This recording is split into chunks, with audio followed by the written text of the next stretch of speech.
What's going on, guys? Today I'm doing an office and desk setup tour. First off, I'm going to do a general overview of the room, and then I'm going to break down some of the essential items I have and why I chose them for the space. So to give you a little background, this is my second bedroom in my 2-bedroom apartment. I feel like it's pretty important to have a space dedicated for working, as more often than not, if you are working in your living room or beside your bed, it's harder to focus. I'm very grateful for having the ability to separate my work and play areas into their own dedicated rooms. Before I moved out and I was just starting my business, it was a lot of long hours in front of the computer, and then my bed literally right beside me. So I'd be working all night, then get into bed, wake up in the morning, start working again. Wasn't a very healthy environment. So yeah, I'm super stoked on this new setup that I have. As soon as you walk in, there are 2 large windows facing west where I get tons of natural daylight. I can keep my shades open or closed to reduce any glare off my monitor. It's always just nice to have that option to have natural daylight and have the flexibility to open my shades whenever I need that extra light. Instead of leaving all the walls plain white, I decided to go with a light gray tone for an accent wall. It's minor, but adds a bit of contrast to the overall room, and I like it because it goes with my color grade as well. On the right-hand side, I have 2 large closets that I utilize for mostly gear and bag storage. I have an IKEA shelf and 2 Alex drawers stacked that house a lot of camera accessories, old hard drives, and just general cables. Nothing really extreme here, but nice to have an area to keep any clutter tucked away at a plain sight.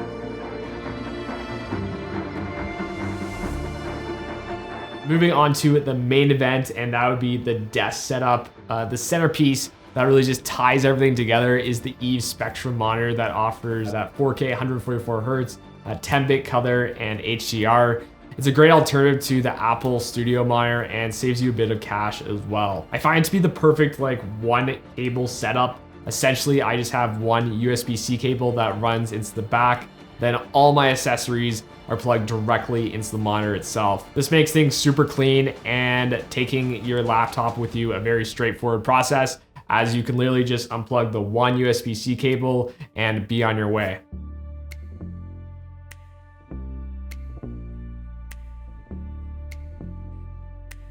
To get the monitor to the proper height, I'm using a monitor arm from Amazon that has a super simple black design. I went with this one over others because just how minimal it is. I personally don't need the monitor to move all over the place. Essentially, I just need to let it sit in one spot and leave it there. And this monitor arm is great for just doing that.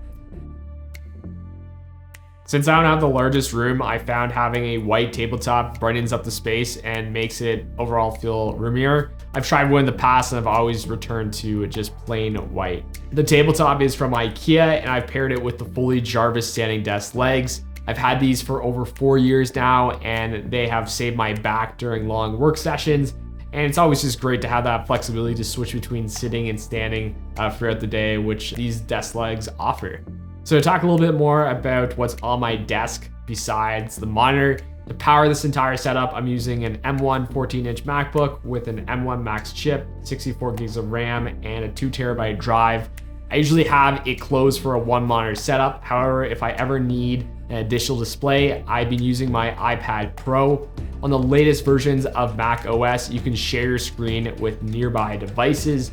This is super useful when doing video editing, and I need to make reference to notes while editing. I find using an iPad to be far superior than having 2 monitors permanently mounted on my desk. It makes your setup super minimal, I find, and if you're not constantly using 2 monitors, there's really no point of having both of them mounted on your desk. So this is just one example how you can use your iPad as a secondary display, and when you don't need it, you can simply put it away. For sound, I'm using these Bluetooth speakers from Amazon. They have surprisingly good audio quality for the price. I love how small they are, and the ability to use Bluetooth is perfect because if you don't like cables like me, having that wireless functionality is perfect when matching it with a MacBook. If I ever need to get more focus on my work or just need to check sound design in an edit, I use the Sony MX4s. They offer amazing sound quality and noise cancellation, which is to die for in noisy situations like an airport. I use these things all the time when I'm editing on an airplane or just in a noisy space and I just need to focus on my work. They also have a 3.5mm jack, which pairs nicely with the M1 if you want some hardwired playback.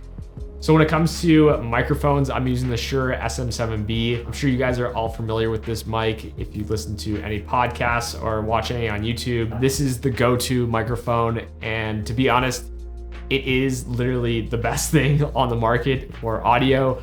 I prefer this one over the USB version just because of the higher bit depth that you're able to accomplish by using an H5, which is what I use, in a cloud lifter.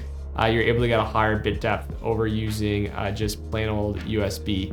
To make my desk a little bit cozier, I'm using a desk mat from Delta Hub. I found it to be a great alternative to the standard Grove Made mat that is by far the most popular one on YouTube and on the internet. It was reasonably priced and adds a nice touch separating my keyboard and mouse from my desk. Speaking of my keyboard and mouse, I'm using the Logitech Superlight, and I found it to be superior to the Logitech MX Master, mainly because the scroll wheel has a tactile feel and gives you more control while scrolling. I actually picked up the MX Master first and then sent it back, mainly because of that scroll wheel, and it was just too heavy to the touch. I used to play a lot of video games, so having a mouse that's tactile and super sensitive is what I really like. For the keyboard, I went with the latest Apple Magic Keyboard. The main reason why I bought this over others is because of the Touch ID it offers.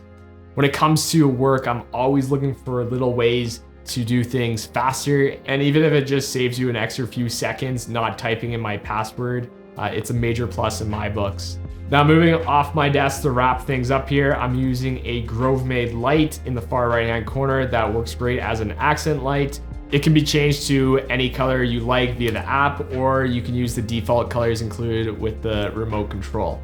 On the left-hand side of my desk, I have another Alex drawer that I use for storage and have some of my other most used film equipment on top. I do this so it's just super easy to grab and go and put these items into my camera bag, and it just makes everything a little bit more accessible. So that's it. That is my office and desk setup for the end of 2022 and leading into 2023 here. So if you have any questions or comments about my entire setup, let me know in the comments section down below. Thanks so much for watching this video, and I'll see you guys in the next one.